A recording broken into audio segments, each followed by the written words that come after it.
ಸರ್ಕಾರವನ್ನು ಒತ್ತಾಯ even skilling ಆಗಿದ್ರೂ ಸಹ ಬೆಟ್ಟಿಂಗಿಗೆ ಅವಕಾಶ ಇರಬಾರ್ದು. ಅಷ್ಟೇ ನಾನು ಸರ್ಕಾರದ ಗಮನ. ನೋಡಿ, ಕಾನೂನು ಚರ್ಚೆ ಮಾಡಿ ಗೇಮಿಂಗ್ ಪಾಲಿಸಿ ಐಟಿಗೆ ಬರುತ್ತೆ.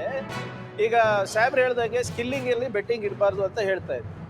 ತಾವು ಹೇಳಿದ್ರಿ ಸರ್, ಸುಡುಕೋ ಇರ್ಬೋದು, ಚೆಸ್ ಇರ್ಬೋದು, ಗೇಮ್ ಆಫ್ ಸ್ಕಿಲ್. ಈಗ ಫ್ಯಾಂಟಸಿ ಸ್ಪೋರ್ಟ್ಸ್ ಅಂತಾನು ಗೇಮ್ ಆಫ್ ಸ್ಕಿಲ್ಗೆ ಬ್ರಾಕೆಟ್ ಮಾಡಿಬಿಟ್ಟಿದ್ದಾರೆ. ಈಗ ನೀವು ಹೇಳ್ದ ತಮ್ಮ ಗೊತ್ತಿರಬೇಕು ಸರ್, ನಮ್ಮ AVGC ಪಾಲಿಸಿ ಪ್ರಕಾರನೇ $4.5 billion ಎಕಾನಮಿ ಸರ್ ಗೇಮಿಂಗ್. ಈಗ 3 ವರ್ಷದಲ್ಲಿ $9 billion.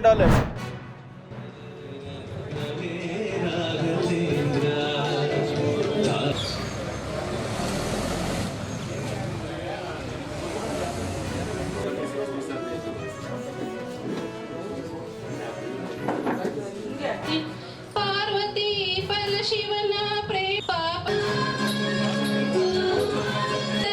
ಬಾಳಿನ ಕಲ್ಪತರು ನೀನೇ. ಅವ್ರಿಗೂ 2 ಸ್ಕೀಮ್ ಬಗ್ಗೆ ನೀವು ಮಾಹಿತಿ ಕೊಟ್ಟು ಇಲ್ಲಿ ಸಿಗುವ ನಿಮ್ಮ ಪಾಂಪ್ಲೆಟ್ಸ್ ಎಲ್ಲ ಅವ್ರಿಗೂ ತೋರಿಸಿ 2 ಸ್ಕೀಮ್ ನಲ್ಲಿ ಖಂಡಿತವಾಗೂ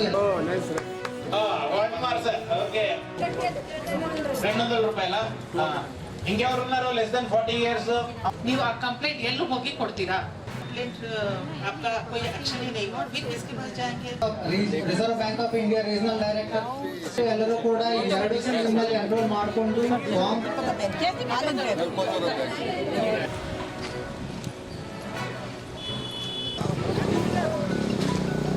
ನಮ್ಮ ಅಕೌಂಟ್ಸ್ ಬಗ್ಗೆ ಎಲ್ಲ ಇದೆ.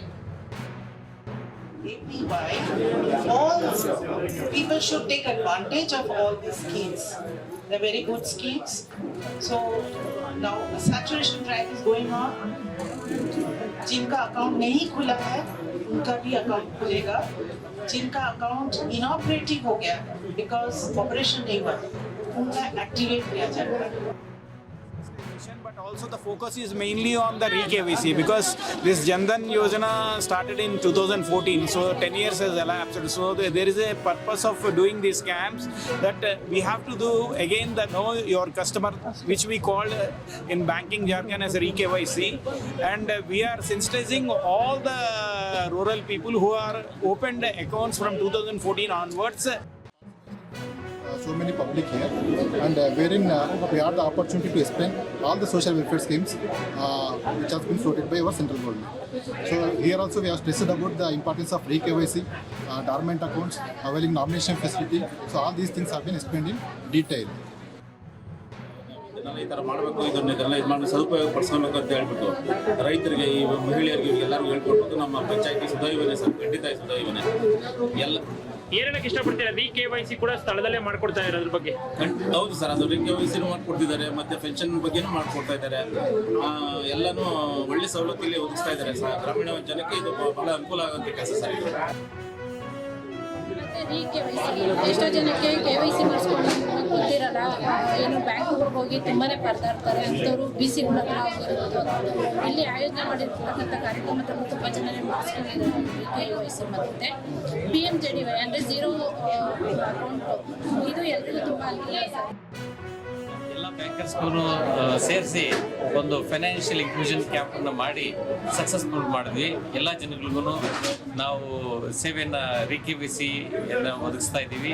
ಮತ್ತು ಎಲ್ಲ ಮೈಕ್ರೋ ಇನ್ಶೂರೆನ್ಸ್ ತಗೊಳ್ಳೋದಕ್ಕೆ ಎಲ್ಲ ನಾವು ಉತ್ತೇಜನ ಮಾಡ್ತಾ ಇದ್ದೀವಿ. ಎಲ್ಲರೂ ಮಾಡಿಸ್ಕೊತಾ ಇದ್ದೀವಿ.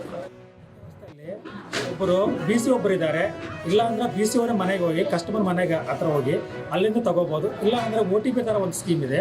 ಇಲ್ಲಾಂದರೆ ಈ ಥರ ಒಂದು ತಂಬು ಮುದ್ರೆ ಕೊಟ್ಟಿದ್ರೆ ಆಟೋಮೆಟಿಕ್ re-KYC ಆಗ್ತಾ ಇದೆ. ಅದರ ಡಿಜಿಟಲೈಸೇಷನಲ್ಲಿ ಸ್ವಲ್ಪ ಡೆವಲಪ್ಮೆಂಟ್ ಆಗಿದೆ. ಎಲ್ಲ ಬ್ಯಾಂಕ್ಸ್ಗಳು ಸಾಫ್ಟ್ವೇರು ಸ್ವಲ್ಪ ಜನಕ್ಕೆ ಸ್ವಲ್ಪ ಈಸಿ ಆಗುತ್ತೆ ಸಿಸ್ಟಮ್.